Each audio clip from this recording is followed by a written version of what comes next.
I remember scrolling TikTok in 2021, watching another book I'd never heard of climb to the top of a must-read list, and thinking, I should be there. I know I should be there. And then I closed the app because I genuinely could not get off that couch. That moment has lived in my head for a long time. And the question underneath it, the one I've never quite said out loud on this podcast, is this. Was the moment I missed the only moment? Or is there still a place for the writer who shows up late? That's what we're doing today. Welcome to the Write Podcast. I'm your host, Sarah Williams, best-selling romance author, book coach, and founder of Serenade Publishing. I've been an avid reader ever since I could hold a book, and I've spent a decade immersed in the world of writing, editing, and publishing fiction. I know firsthand what it takes to turn a love of storytelling into a sustainable, soul-aligned author career. Each week, I share real talk about writing fiction, marketing smarter, and staying inspired, along with up-to-date industry insights and the strategies that are working right now. You'll also hear from fellow authors, editors, and industry experts who are out there doing the work and making waves. Here, we put the woo in the work of writing, publishing, and growing your author business.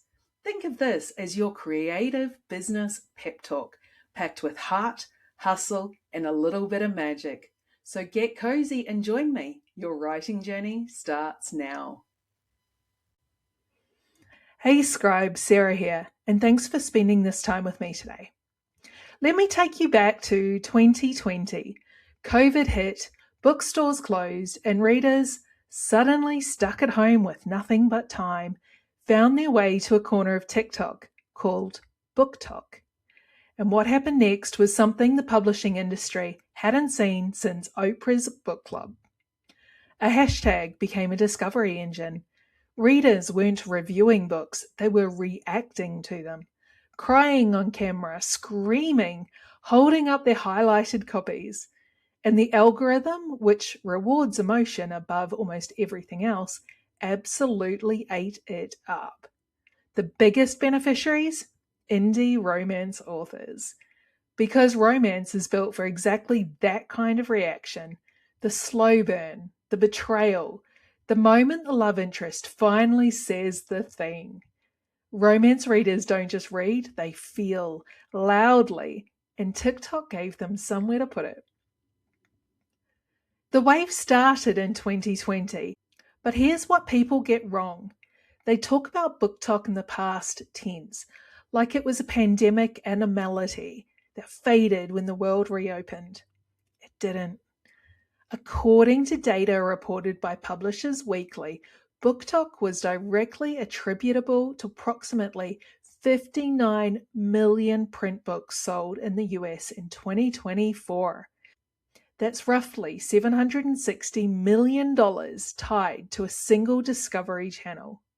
And in Europe, 2025 data shows another 50 million books, 800 million euros, flowing from TikTok recommendations. Right now, currently happening. Put it all together and BookTok drives somewhere between 7 and 8% of all US print book sales for one platform. That's not a nostalgia story, that's a tectonic shift that is still moving under our feet. And the authors who rode that wave, they weren't unicorns. Let me give you a few names. Elsie Silver built an empire on small-town cowboy romance, Chestnut Springs, which is almost exactly the lane I write in with Songbird. Hannah Grace published a sports romance debut called Icebreaker and watched it become a global phenomenon, almost entirely through TikTok. Anna Huang went from indie author to traditional publishing powerhouse on the back of BookTok momentum. These are not people who had big platforms, bigger budgets, or bigger books than you. They had TikTok and they showed up. There was a window and a lot of writers walked through it. Here's the honest part, the part I don't love saying. Well, that wave was building My marriage was ending. My mental health was the worst it had ever been. I could write, barely, but I could not put my face on camera. I could not be on. And TikTok in those years rewarded being on. Loud, fast, reactive, performative. I didn't have any of that to give. So I watched from the shore. And if that's where you were too, if you set out a wave because you were surviving something, I want to say this clearly. That is not a failure of strategy. That is a person being a person. So I'm actually on TikTok now, and I want to tell you what it actually feels like because it is not what I expected. It's slow. Let me just say that first, because I think anyone who's showing up in 2026 and expecting the 2021 experience is going to feel like they failed when they haven't. The algorithm has changed. The Wild West era, where any debut could blow up overnight, has cooled. Growth is slower, steadier, and more relational now. But here's what I didn't expect: the comments section. I have never been anywhere online that felt more genuinely like people wanted you to succeed. Readers cheering, writers cheering, complete strangers leaving notes in the comments because your video made them feel something. It's different from Instagram, where the silence can feel like judgment.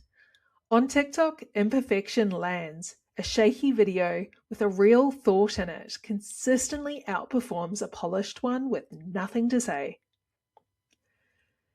It's the only platform I've been on where a stranger has become emotionally invested in your book before they've even bought it. Here's the reframe I've had to do in my own head, and maybe you need it too. The wave I missed wasn't the wave, it was our wave. Platforms have seasons. The authors who lasted through BookTok's evolution, the ones who are still there, still growing, weren't the ones who timed their entry perfectly. They were the ones who kept showing up after the algorithm changed, after their growth slowed, after the novelty wore off. I'm not late, I'm early to whatever the next chapter of this platform is, and so are you if you're still standing on the shore. 3 things I'd tell 2021 me now that I know. You don't have to be loud, you have to be honest. Your readers don't need you at your best. They need you as you are.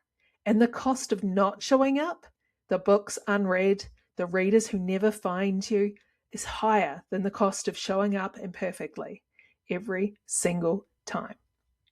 So is it too late? Let me answer that question directly because I know some of you came here specifically for this. No, it's not too late. But I want to give you something more useful than reassurance. I want to give you an honest map of where readers actually are right now in 2026 so you can make a real decision about your time.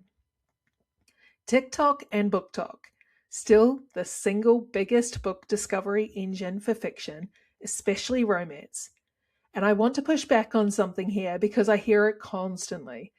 TikTok is for teenagers. It's not anymore.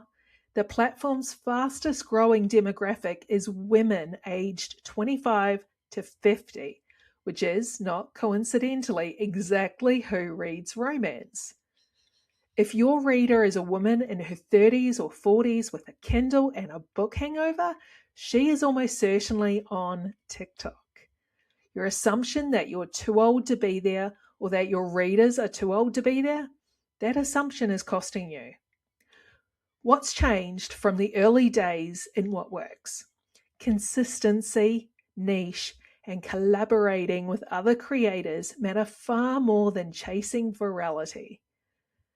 Best for writers who can commit to 3 or 4 short videos a week for at least 6 months, and who can talk about their writing process in other people's books, not just their own. It's worst for writers who need fast ROI or who genuinely hate being on camera. Don't torture yourself. Instagram and Bookstagram is still strong for community, weaker for discovery than it once was. Reach is harder to come by.